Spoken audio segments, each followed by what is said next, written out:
Omukyala gw'olina tandika okumulabanga zaabu, because anything can change. Let me tell you, ebiseera omwagalwa wo wasinga okunyiriza ng'olaba akulabikira bubi, atunula nga tingatinga, ng'alinga akuwunyira obubi, alina gwawunyira obulungi.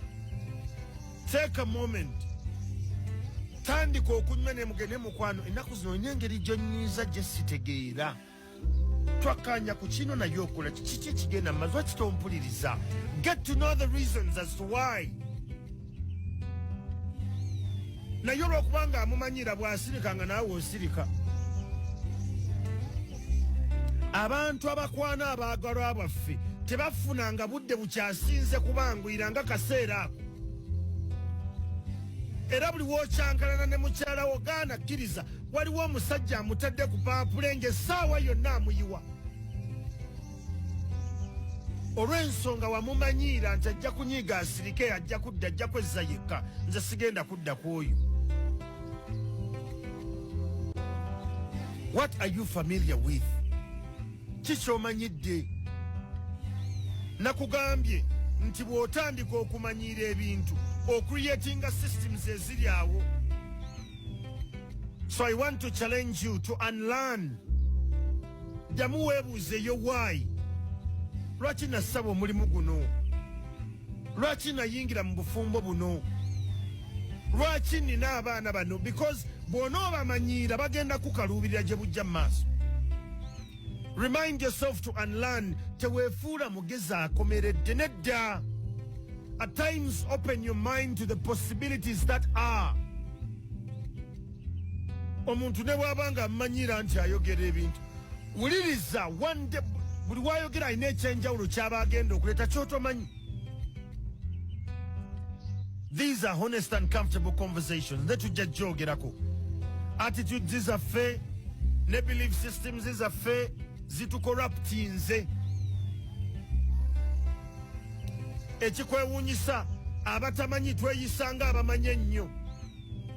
Omuntu akiira n'ajja omuntu e Kampala n'amutwala e Bulaaya okukola. Mwattu ne wayita emyezi mukaaga oba eno wiiki. Kati eyakatuuka Newcam eyakatonnya mu Denmark n'alaga nti bano abajja tebategeera kibuga kino. N'azunga n'adde okaka myezi ebiri nga bamusibye mu kkomera, ate n'akuyita omujje kuba yamanyiira. At times bw'ogenda mu bifo gy'otamanyi nga bakututte butwazi, shut up and listen. Sirikako. Observe and learn. Program Omuntu Awansi Live. Tuli mu state gye bayita eya paralysis. Kwegamba twasanyalala tuli awo. Olw'ensonga nti anytime something doesn't work, we develop a system to cope up with it.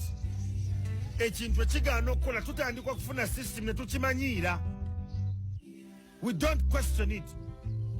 Kankuwa ekyokulabirako, omuntu wabeera n'emmotoka, emmotoka yeeyo ng'erina obuzibu, ne mubanga omanyi fe abavuga emmotoka enkadde tumanye ng'egye tuzitetenkanya. Ovuga emmotoka yo bw'etuuka kasozi nga egaanye okusinziira, obudde emabega bw'osinziira ngoba mpereza screwdriver eri akusajja wansi, leeta screwdriver n'ogijjayo n'ogenda n'oggulawo boneti n'obaako woonyweza n'ogamba linnyamu awo nga tugende. Because you coped up with the system, nti buli weegaana okufuna omuliro n'okulinnya ogenda kukwata screwdriver obeeko woonyiga. Now the problem is toba na budde kufikisinga ekyo olw'okubanga olina screwdriver okumpi. Now those are the attitudes. Bwe tumanyiira embeera tubeera n'ebintu ebitwanguyira okutuyisa mu mbeera eyo. We never question our why again.